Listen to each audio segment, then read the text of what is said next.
আজি ঘোগা অঞ্চলত ময়ূৰ ফিটনেছ নামৰ জিমটো উদ্বোধন কৰা হয়। এই জিমটো উদ্বোধন কৰে আমাৰ গুৱাহাটীৰ দুজন উদীয়মান বডি বিল্ডাৰ ডেনিয়েল আহমেদ আৰু দুৰ্গা দাস। এই দুজন হেৰিয়ে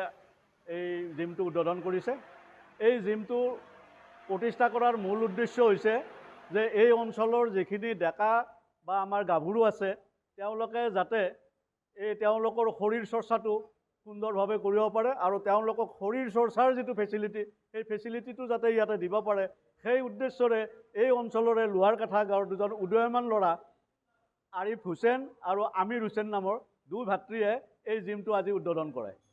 বহুত চেষ্টা কৰিছে যে জিমটোক যিমান পাৰি সিমান সৰ্বসুন্দৰ কৰি তোলাৰ কাৰণে ইয়াত আধুনিক ব্যৱস্থা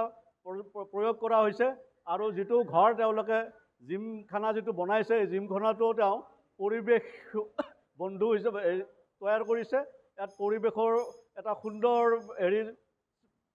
এনভাইৰনমেণ্ট ক্ৰিয়েট কৰিছে তেওঁলোকে আৰু এই জিমটোত যিমানখিনি তেওঁলোকে মেচিন লাগে মোটামুটি সেইখিনি ইয়াতে যোগান ধৰিছে আৰু তেওঁলোকৰ উদ্দেশ্য এইটোৱে যে এই অঞ্চলৰ যিখিনি ডেকা ল'ৰা ছোৱালী আছে এই ল'ৰা ছোৱালীখিনি যাতে আমাৰ নিচাসক্ত নহয় বা নিচাৰ প্ৰতি যাতে তেওঁলোকৰ কোনো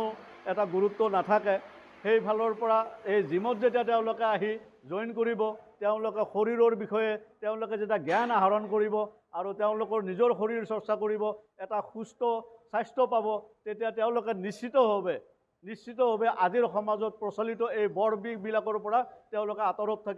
থাকি তেওঁলোকে এখন এই অঞ্চলত এটা সুন্দৰ পৰিৱেশ আৰু এটা সুন্দৰ সুস্থ সমাজ এখন তৈয়াৰ কৰাৰ কাৰণে অৰিহণা যোগাব। আগত ৰাখিয়ে তেওঁলোকে এই জিমটো এটা উদ্বোধন কৰিছে। মই